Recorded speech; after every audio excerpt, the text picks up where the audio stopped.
Okay, students, let's start next chapter, minerals and energy resources. Okay, so with introduction, daily life में हम लोग बहुत सारी अलग अलग डिफरेंट थिंग्स जो मेटल से बनी होती है यूज़ करते हैं। हम ऐसी बहुत सारी लिस्ट बना सकते हैं जो हमारे घर में मेटल से बनी चीज़ें हम देखते हैं। अब क्वेश्चन उठता है कि मेटल्स आते कहाँ से हैं।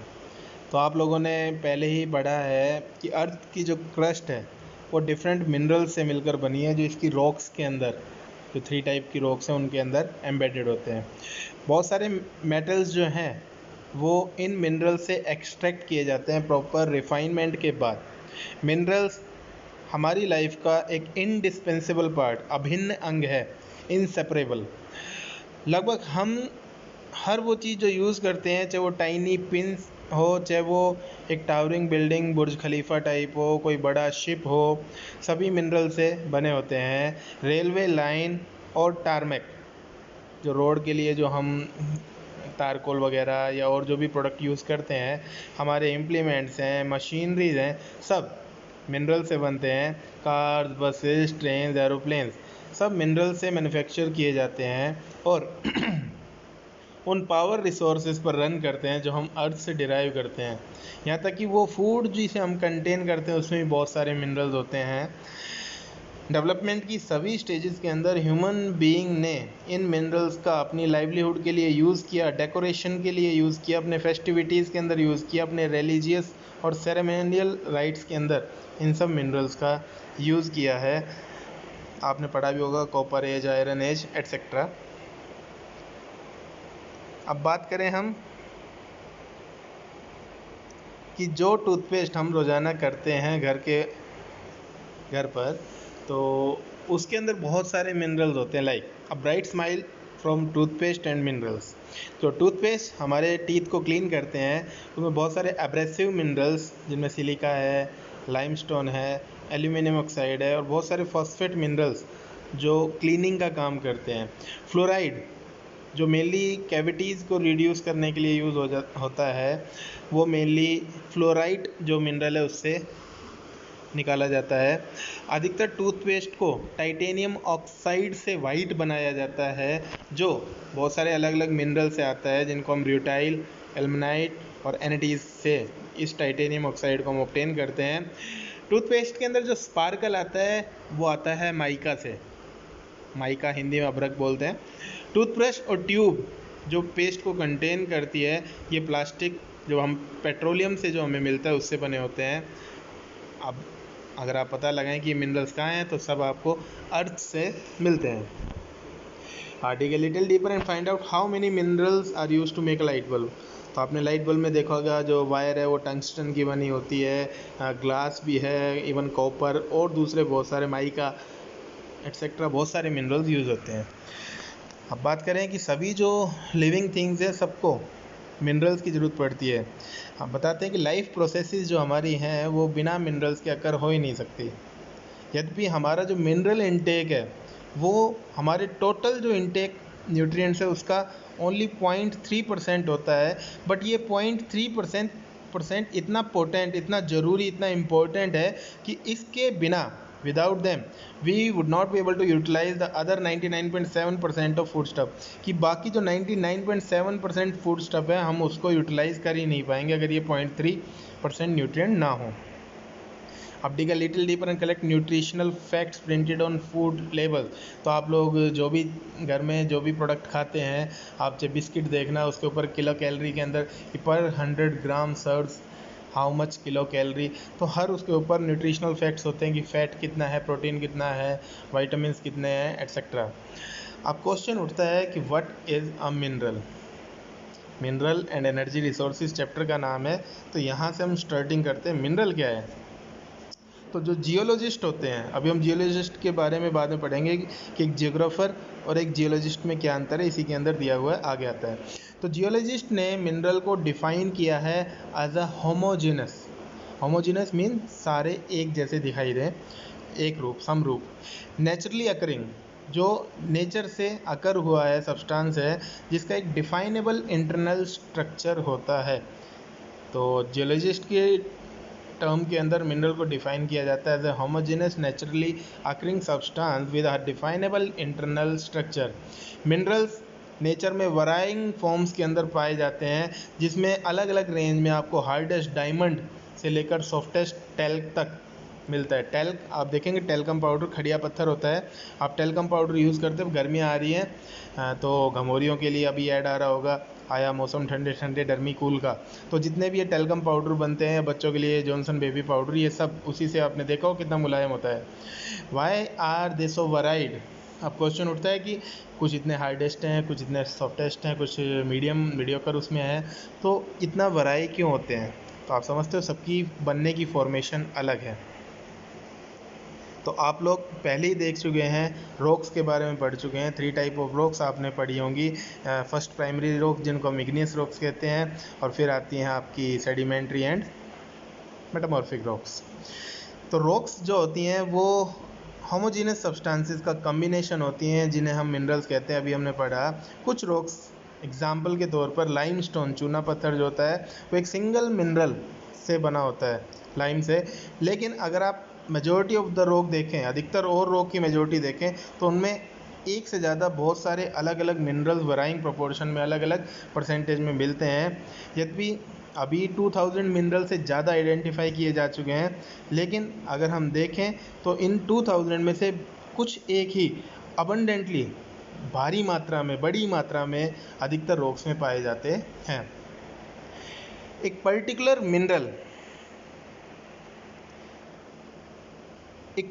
मिनरल जो अलग अलग एलिमेंट्स का एक सर्टेन कम्बिनेशन फॉर्म करती हैं, वो डिपेंड करती हैं फिजिकल और केमिकल कंडीशंस के ऊपर, जिसके अंदर वो मटेरियल बने हों। दिस इन टर्न, और इसके रिज़ल्ट के तौर पर बदले में आपको अलग अलग मिनरल्स में अलग अलग रेंज के colours, hardness, crystal forms, lustre, density आपको देखने को मिलेंगी, जो एक पर्टिकुलर मिनरल पसेस करता है। हर मिनरल में अलग कलर होंगे, अलग हार्डनेस होगी, क्रिस्टल फॉर्मेशन अलग होगी, लस्चर, चमक अलग होगी, डेंसिटी सबकी अलग मिलेगी आपको। जियोलॉजिस्ट जो होते हैं वो इन प्रॉपर्टीज़ को, मिनरल्स को क्लासीफाई करने में यूज़ करते हैं। अब देखते हैं study of minerals by geographers and geologist. मैंने बताया था ज्योग्राफर और जियोलॉजिस्ट का काम अलग अलग है। अब हम बात करें ज्योग्राफर्स की, तो ज्योग्राफर मिनरल्स को अर्थ की क्रस्ट के एक पार्ट के तौर पर स्टडी करते हैं, ताकि लैंड फॉर्म्स के बारे में बेटर अंडरस्टैंडिंग मिल सके, कि अलग अलग जो लैंड फॉर्म है वो कैसे बनी है। उनकी अंडरस्टैंडिंग के लिए अर्थ की क्रस्ट के एक पार्ट के तौर पर मिनरल का स्टडी करते हैं ज्योग्राफर। डिस्ट्रीब्यूशन जो है मिनरल रिसोर्सेज का और इकोनॉमिक एक्टिविटीज़ के साथ उनका जो एसोसिएशन है, ये मेनली एक ज्योग्राफर के एरिया ऑफ इंटरेस्ट होते हैं, कि ज्योग्राफर्स का इंटरेस्ट मेनली मिनरल रिसोर्सेज का जो डिस्ट्रीब्यूशन है, और साथ ही साथ किन इकोनॉमिक एक्टिविटीज़ के साथ उनका एसोसिएशन है, उस तक होता है।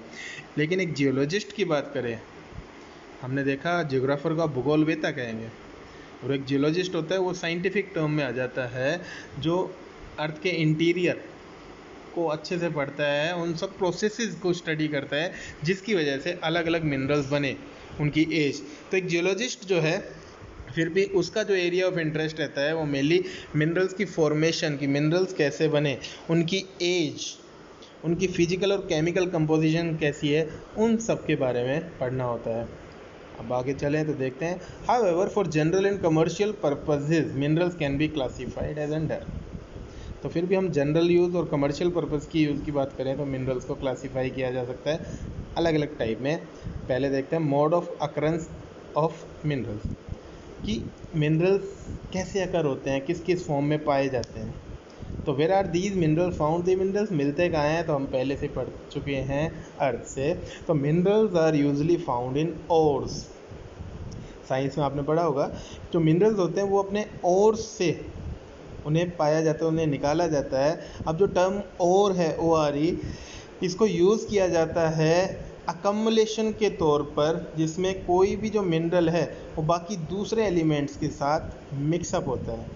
आप आयरन ओर का पीस लें, आप कॉपर का लें, आप किसी भी का लें, तो आपको प्योर, अभी हमने पढ़ा था एक लाइमस्टोन जो है वो आपको ओनली वन मटेरियल में रॉक मिल जाएगी, लेकिन बाकी जितने भी उठाएंगे आप, आयरन और लें आप चाहे गोल्ड का लें, आप चाहे सिल्वर का लें, तो आपको 100% जो कंपोजिशन है, परसेंटेज है, वो उस मिनरल की नहीं मिलेगी, उसके साथ और बहुत सारे मिनरल्स ऐड होंगे। तो मिनरल जो कंटेंट होता है और का, वो सफिशिएंट कंसंट्रेशन में होना चाहिए ताकि उसे कमर्शियली वाएबल बनाया जा सके। मीन कहीं भी अगर हम कोई भी मिनरल एक्सट्रैक्ट करते हैं तो उसकी क्वांटिटी इतनी होनी चाहिए ताकि अगर हम कोई सेटअप करें, खर्चा करें, तो वो हमारे लिए वाएबल हो, कमर्शियली हमारे लिए फ़ायदेमंद हो। अदरवाइज़ कोई कहेगा कि मैं चुंबक लेके चला, मैं मैग्नेट लेके चला और मैं सड़क किनारे जाया, तो पता लगा थोड़ी देर में जो मैग्नेट थी उसके चारों ओर बहुत सारे छोटे छोटे आयरन पार्टिकल चिपक गए। तो आप सोचोगे कि हो सकता है मैं बहुत बड़ी मैग्नेट लूँ और ऐसे ही पूरे रेवाड़ी घूमूँ या मैं अपने पूरे आसपास की सराउंडिंग में घूमूँ, तो शाम तक पता नहीं मैं कितना किलो लोहा इकट्ठा कर लूँगा, आयरन जो चिपकेगा। लेकिन बेटा वो इकोनॉमिकली वाएबल नहीं है, इतना आयरन नहीं मिलता। तो ये थोड़ा सा ह्यूमर कह लो आप इसको, कि हम सोचते हैं ऐसा हो सकता है, लेकिन रियल में वो हमारे लिए इकोनॉमिकली बेनिफिटेबल नहीं होता। अब देखते हैं आगे।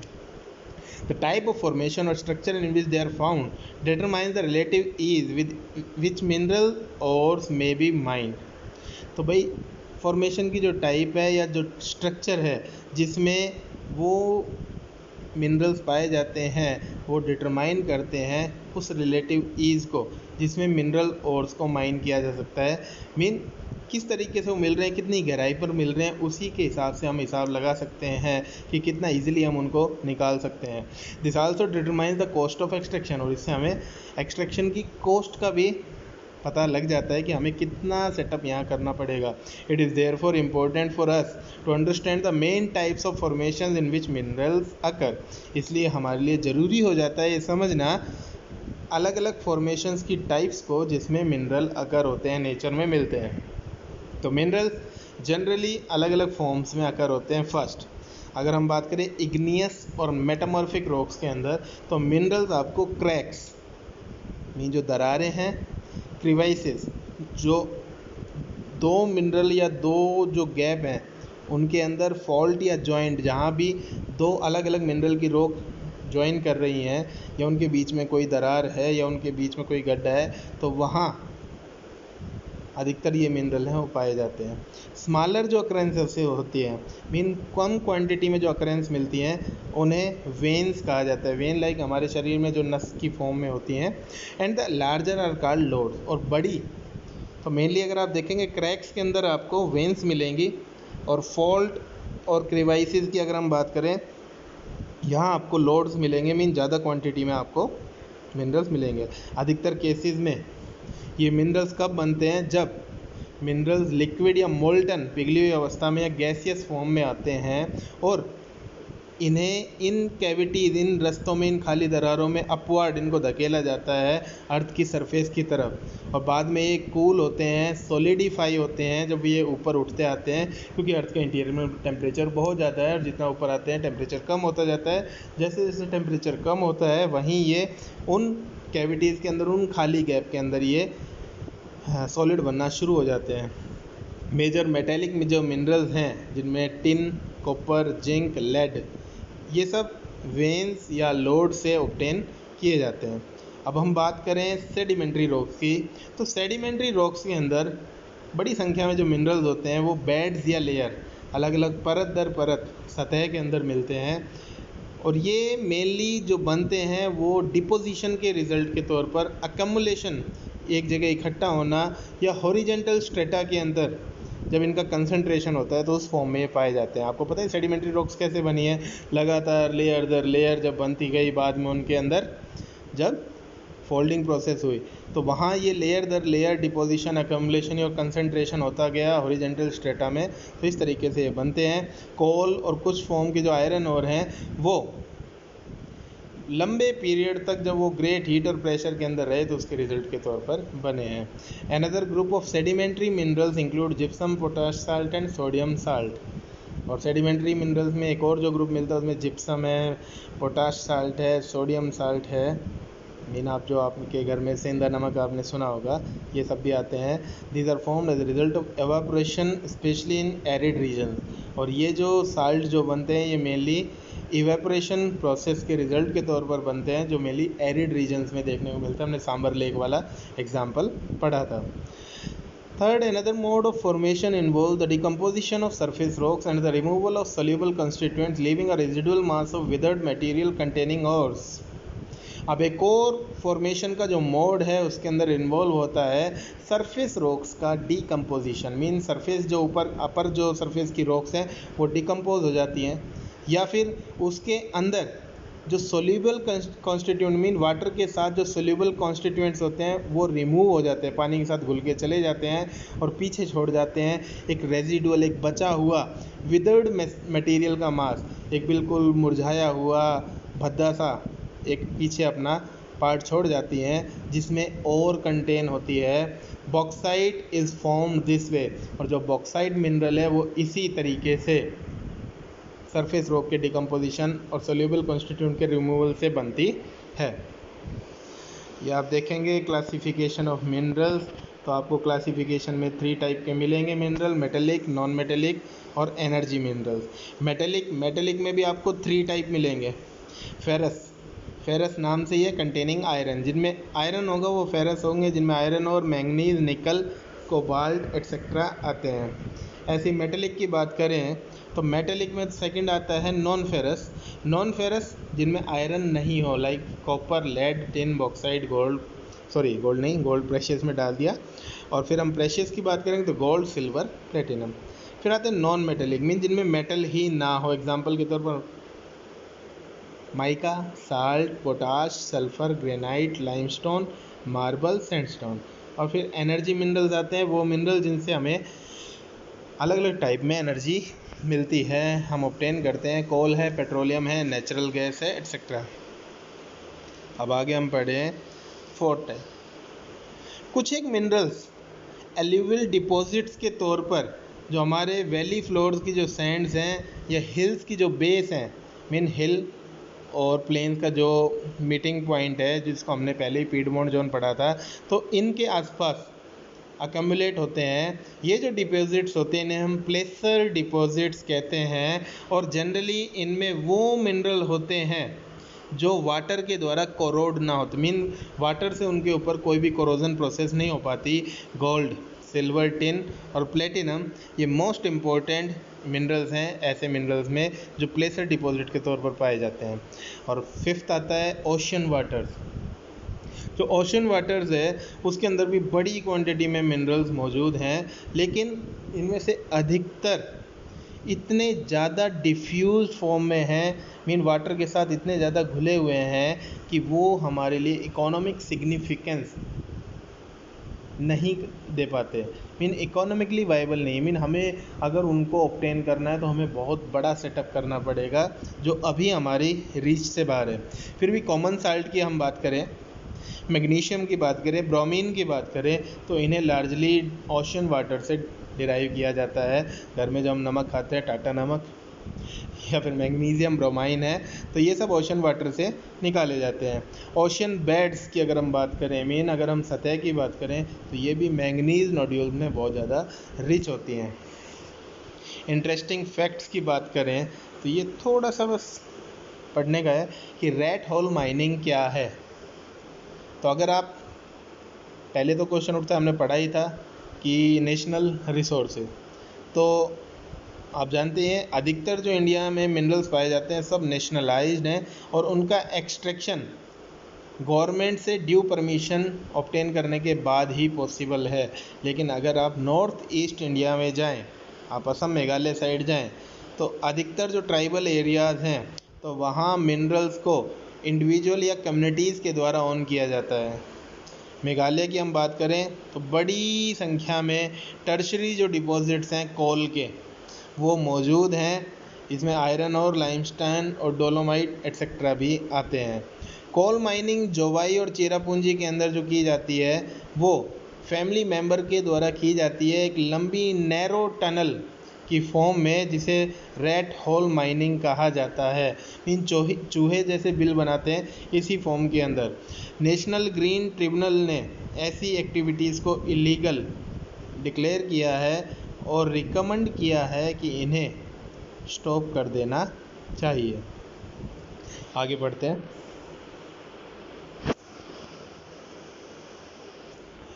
आप में से ही किसी ने पूछा था कि quarry, open pit mine, underground mine with shafts, इनमें क्या डिफरेंस है। तो बेटा डिफरेंस अगर हम बात करें, ओपन पिट माइन होती है, जैसे अगर आप देखेंगे मिट्टी के लिए, बजरी वगैरह के लिए जो खुदाई होती है, तो उसमें ऊपर से ही मिट्टी निकाली जाती है और वो गड्ढे की फॉर्म में, आपने देखा होगा। सिंपल मैं आपको बताऊं, आपने ईंट का भट्टा, जो ब्रिक किलनरीज होती हैं, अगर आप वहाँ देखें आसपास जाएं, तो वो खेत की एक पर्टिकुलर 1 से 2 फुट की सतह को वो उठा लेते हैं, जो मेनली ब्रिक लेइंग के अंदर काम आती है। तो वो ओपन पिट माइन का एग्जांपल हो जाती है। फिर बात करें हम क्वारी ओपन पिट माइन से थोड़ा और गहराई में जाएंगे।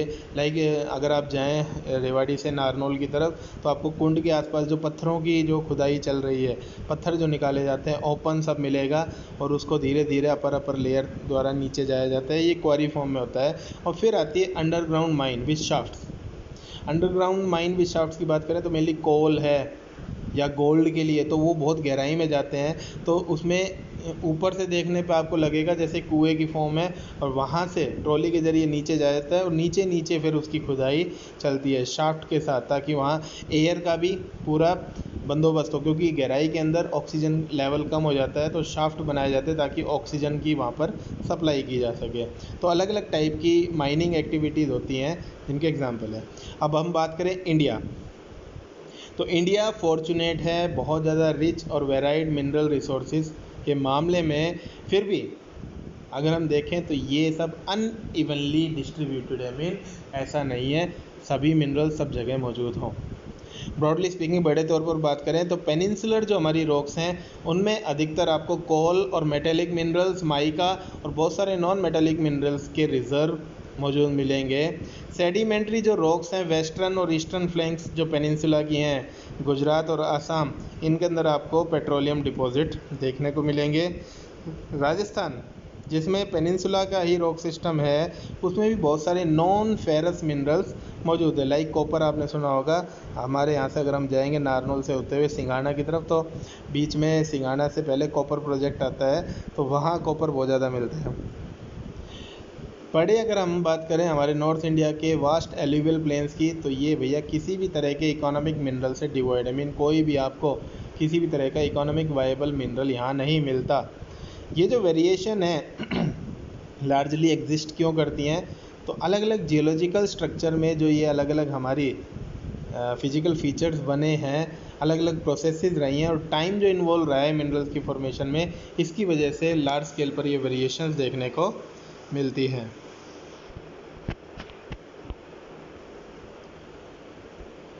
तो बेटा आज के लिए इंट्रोडक्शन के लिए इतना है, कल इसको हम करते हैं पूरा।